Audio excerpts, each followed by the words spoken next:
60 और 70 के दशक में जब वेस्टइंडीज के तेज गेंदबाज आग उगल रहे थे, तब एक भारतीय बल्लेबाज ने उनको पोपटवाड़ी बुलाकर उनके सामने रनों का अंबार लगा दिया और वेस्टइंडीज को वेस्टइंडीज में और इंग्लैंड को पहली बार इंग्लैंड में टेस्ट सीरीज भी हरा डाली। आज क्रिकेट विद सिड में हम बात करेंगे इंडियन क्रिकेट में बदलाव की आंधी लाने वाले दिलीप सरदेसाई की।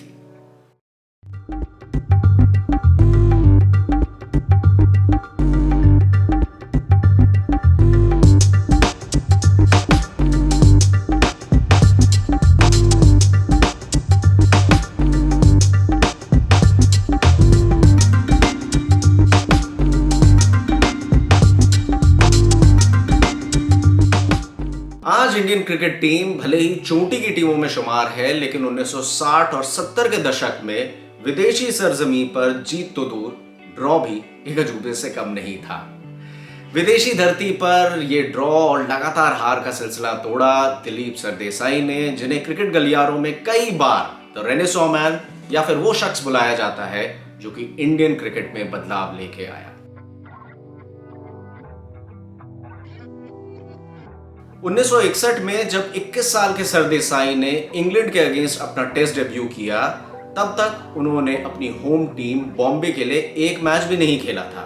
इसका मतलब ये कि डोमेस्टिक क्रिकेट से पहले इंटरनेशनल डेब्यू, और वो तब हुआ जब यूनिवर्सिटी क्रिकेट में उन्होंने अपना दमखम दिखाया और प्रभावित किया लाला अमरनाथ को। सन 2001 में गांगुली की टीम ने ऑस्ट्रेलिया को कलकत्ता में एक ऐतिहासिक टेस्ट मैच तो हराया, लेकिन ये सिर्फ तीसरा मौका था कि एक टीम फॉलो ऑन करते हुए टेस्ट मैच जीते। लेकिन सन 1965 में भी ये कारनामा होते होते रह गया, जब दिलीप सरदेसाई के शानदार नाबाद 200 की बदौलत तकरीबन भारत ने फॉलो ऑन करते हुए एक जीत अर्जित कर ली थी। भारत ने घर पर यह सीरीज न्यूजीलैंड को 1-0 से हराई और सरदेसाई का कमाल का प्रदर्शन रहा। इस सीरीज में उनकी एवरेज 120 रनों की थी और सबको लगा कि सरदेसाई ने आखिरकार टेस्ट क्रिकेट में अपने पैर जमा लिए हैं। लेकिन उसके बाद सन 1966 से 1969 में कई साधारण परफॉर्मेंसेस के चलते ऐसा लगने लगा कि बॉम्बे क्रिकेट का ये सुपरस्टार शायद अब इंटरनेशनल स्टेज पे कोई करिश्मा नहीं कर पाएगा। फिर आया 1971 का वेस्टइंडीज दौरा और chairman of selectors Vijay Merchant ने सरदेसाई की जगह चंदू बोर्डे को भेजना सही समझा, लेकिन उस टीम के कप्तान अजीत वाडेकर ने अपने पुराने बॉम्बे टीम में दिलीप सरदेसाई को टीम में शामिल करने पर जोर दिया। अंत में बोर्डे की जगह सरदेसाई ही गए। सरदेसाई 1962 में भी वेस्टइंडीज का वो भयानक दौरा कर चुके थे, जब वेस्टइंडीज के घातक गेंदबाज चार्ली ग्रिफिथ की एक गेंद ने नरी कॉन्ट्रैक्टर का सर फोड़ डाला था। नरी कॉन्ट्रैक्टर का करियर इस गेंद के बाद समाप्त हो गया था। वहां फील्ड पर भारतीय टीम 5-0 से वेस्टइंडीज से हारी थी और इस इंसिडेंट के बाद जब नरी कॉन्ट्रैक्टर को इंजरी हुई थी, तकरीबन सारे खिलाड़ियों ने ओपन करने से मना कर दिया था। ऐसी स्थिति में सरदेसाई एकमात्र ऐसे खिलाड़ी थे जिन्होंने अपना हाथ उठाया था और ओपन किया था और कुछ सुदृढ़ परफॉर्मेंसेस भी दिए थे। खैर, वापस आते हैं 1971 की सीरीज पर। तो अब इस टीम में बोर्डे की जगह सरदेसाई शामिल थे, लेकिन खेलना अभी भी तय नहीं था। First test match Kingston Jamaica और पहले दिन भारत 75 पर 5। बैटिंग करने आए दिलीप सरदेसाई ने वेस्टइंडीज के गेंदबाजों को पोपटवाड़ी बुलाकर उनके सामने 212 रन जड़ डाले। ये एक भारतीय का पहला दोहरा शतक था टेस्ट मैच क्रिकेट में, और उसके बाद उन्होंने वेस्टइंडीज को पहली बार फॉलो ऑन भी करवाया। हालांकि रोहन कनाय के 150 और गैरी सोबर्स की शानदार पारी ने वेस्टइंडीज को यह मैच ड्रॉ तो करवा दिया, लेकिन फिर भी भारत ने इस सीरीज में धावा बोल दिया था।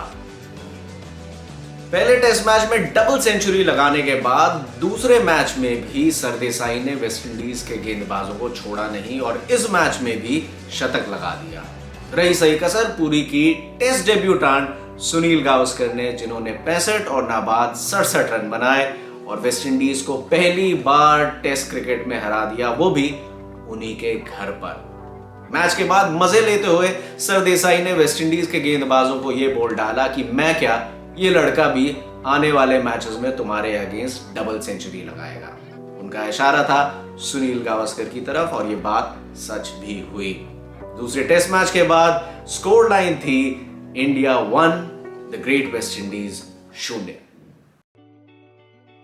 तीसरा, चौथा और पांचवा टेस्ट मैच ड्रॉ रहा, लेकिन इन ड्रॉ टेस्ट मैचेस में भी दिलीप सरदेसाई का बहुत बड़ा योगदान रहा।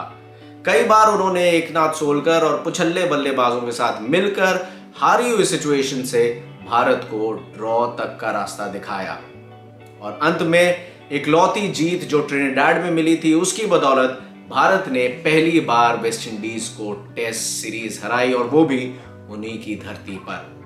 न्यूजीलैंड के बाद यह भारत की दूसरी ओवरसीज टेस्ट सीरीज विन थी, लेकिन सबसे बड़ी, क्योंकि ये उस वक्त की दिग्गज टीम वेस्ट इंडीज के खिलाफ थी।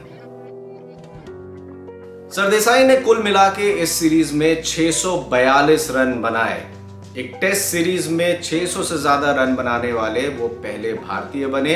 हालांकि उनका यह रिकॉर्ड इसी सीरीज में सुनील गावस्कर ने तोड़ डाला जब उन्होंने 774 रन बना डाले। इन दोनों के अलावा सिर्फ विराट कोहली और राहुल द्रविड़ ने ही टेस्ट सीरीज में विदेशी कंडीशंस में 600 से ज्यादा रन बनाए हैं।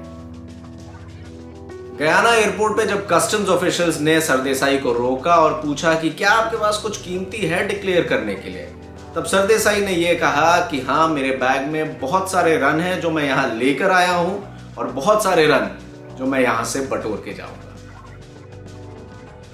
इसके बाद भारत ने 1971 में इंग्लैंड का भी दौरा किया, जहां पर इंग्लैंड को इंग्लैंड में भी पहली बार टेस्ट सीरीज हरा डाली। ओवर के डिसाइडिंग टेस्ट मैच में सरदेसाई के 54 और 40 रनों की बदौलत भारत ने यह ऐतिहासिक जीत कमाई।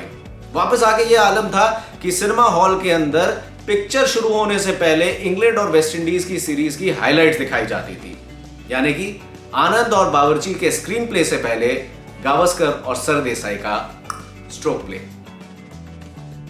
सरदेसाई ने बॉम्बे के लिए 13 सीजन खेले, जिसमें से 10 फाइनल थे और वो 10 के 10 फाइनल जीते। सरदेसाई जब जब बॉम्बे के लिए खेलते, बॉम्बे जीतता। तो अगर 1983 में कपिल देव की वर्ल्ड कप जीत ने भारत में वनडे क्रिकेट का नक्शा बदला, तो उससे पहले विदेशी धरती पर टेस्ट क्रिकेट का नक्शा बदलने का श्रेय जाता है इंडियन क्रिकेट के रेनेसॉ मैन दिलीप सरदेसाई।